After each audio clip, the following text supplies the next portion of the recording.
મહાનગરપાલિકાની હેલ્પલાઇન અને એપ્લિકેશનના માધ્યમથી પ્રજાના પ્રશ્નોને હલ કરવા માટે મહાનગરપાલિકાનું તંત્ર સજ્જ હોવાનું કમિશનરે જણાવ્યું. હાલ ભાવનગર મહાનગરપાલિકામાં જે મોન્સૂનના સિઝનને ધ્યાનમાં રાખીને કે જે રીતે વરસાદ થવાથી કોઈ પણ રોડ રસ્તાનું ધોવાણ થાય, ખાડા પડે અને લોકોને તકલીફ થાય, એ બધામાંથી આપણે ઝડપથી જે પણ કોઈ ઇસ્યુ ક્રિએટ થાય તો એને આપણે રિપેર કરવા માટે, લેવલિંગ કરવા માટે કે જ્યાં નોટ ઓનલી મોટરેબલ કે જ્યાં માણસ ચાલી શકે. અમે કોર્પોરેશનમાં સ્પષ્ટ સૂચના આપી છે તમામ તંત્રને કે આપણો રોડ એટલે કે ભાઈ જ્યાં પબ્લિક આપણે સિટીઝન પેદલ ચાલી શકે એવા રસ્તા આપણે રિપેર કરીને અથવા કોઈ જગ્યાએ ખાડા થયેલા હોય તો એ રિપેર કરવા માટે અત્યારે તમામ તંત્ર સજ્જ છે. અમે જે વિવિધ માધ્યમો છે કે અમારો પોતાના સર્વે હોય અથવા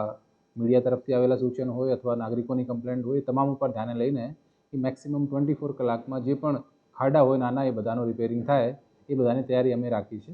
એના માટે અમે દરેક વોર્ડ વાઇઝ જુદી જુદી એજન્સી છે એની વ્યવસ્થા કરી છે કે જે વધારે મેનપાવર અમારી પાસે હોય. પછી એને સાથે સાથે બીજું પણ જે ચોમાસામાં ધ્યાન રાખવાની બાબતો છે કે જે હાઉસ ટુ હાઉસ સર્વે હોય હેલ્થની ટીમ દ્વારા એ પણ કરવામાં આવી રહ્યું છે કે કોઈ જગ્યાએ મલેરિયા, ચિકનગુનિયા અથવા ડેન્ગ્યુના વધારે કેસીસ થાય, કાંઈ એની પૂરા ડેવલપ થાય તો એ બધાનું પણ આપણે તરત જ એના ઉપર કામ કરી શકીએ. પછી અત્યારે જ્યારે વરસાદમાં થોડું ગેપ આવે તો આપણે જે હોટ મિક્સના પ્લાન્ટ છે એ બધા એક્ટિવ છે, તો એ જેમ આપણે થોડું ગેપ મળે 3 થી 4 દિવસનો તો આપણે જે તમામ ખાડા છે તો એ પાકું મટીરિયલ છે ડામર એનાથી ફિલઅપ કરીને આપણે જે એટલીસ્ટ આ ચોમાસા સુધી ટકે ને ફરી આપણે સારી રીતે એને રિસર્ફેસિંગ કરી શકીએ. સો અત્યારના ટાઈમમાં કે અમારી ટીમ કે આપણો જે સારો એક્સપિરિયન્સ રહે રોડ ઉપર, પણ વરસાદના લીધે વરસાદને ડામરમાં કાંઈ મેજ થોડુંક દુશ્મની જેવું માહોલ હોય એટલે કે ઝડપથી રિપેર થાય અને સાથે સાથે લાંબા ટકાઉ પણ રસ્તા બને. એના માટે અમે અત્યારે જે સરકાર તરફથી એક SOP અમને આપવામાં આવી છે કે કોઈ પણ ખાડાનું રિપેરિંગ, ખાડાનું કે રોડનું રિસર્ફેસિંગ એ કઈ રીતે કરવું, એના શું પેરામીટર્સ, થર્ડ પાર્ટી ઇવેલ્યુએશન કે બધું થયા પછી જ એને સર્ટિફાઈ કરવામાં આવે અને બધા જે તમામ પેરામીટર્સ છે ધ્યાન રાખવામાં આવે. એ બાબતની તૈયારી હાલ ભાવનગર મહાનગરપાલિકા ખાતે છે. તો તમામ બીજા પણ જે મુદ્દા છે કે વોટર સપ્લાયના હોય, ડ્રેનેજ લગતા ઇસ્યુઝ હોય, એ તમામ માટે અમે તંત્ર અત્યારે 24/7 અત્યારે કામ કરે છે. તો આપણે પાસે પણ આપણા થકી પણ કે ભાઈ મોન્સૂનમાં આપણે બધા જે પણ ઇસ્યુઝ થાય તો કોર્પોરેશનના જે હેલ્પલાઇન નંબર છે અથવા મારી જે એપ્લિકેશન છે CRMS અથવા વિવિધ પોર્ટલ્સ છે બધા થકી આપ જાણ કરશો તો અમે તરત જ આપણા માટે કે કામગીરી જે કાંઈ ઇસ્યુ થયેલું છે એને દૂર કરીશું. સર, કેટલા દિવસમાં ખાડા છે તેનું સર્વે કરીને દોરી દેવામાં આવશે? એ આપણે કહીએ કે જેમ અત્યારે જે આપણે પ્રી મોન્સૂન એક્ટિવિટીમાં જે એના પહેલાં જે રોડ હતા એ બધા રિપેર કરીને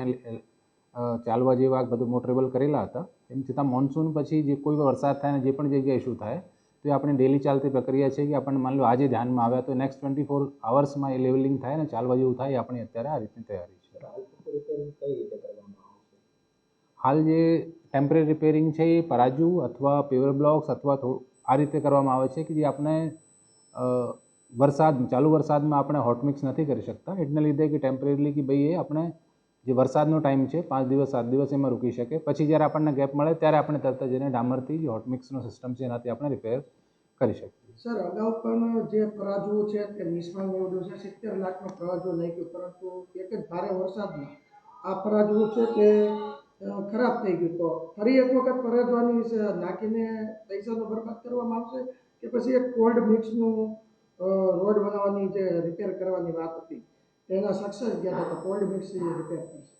આપણે અત્યારે જે એક સિસ્ટમ છે કે ચોમાસામાં બહુ ટકાઉ સિસ્ટમ નથી પણ જે કોલ્ડ મિક્સનો સિસ્ટમ છે, તો આપણી પાસે કાલથી એ સિસ્ટમ પણ આપણી પાસે અવેલેબલ છે કે આપણે જે આ રીતના ખાડાઓ હશે તો આપણે પરાજુની જગ્યાએ કોલ્ડ મિક્સથી ભરી શકીએ.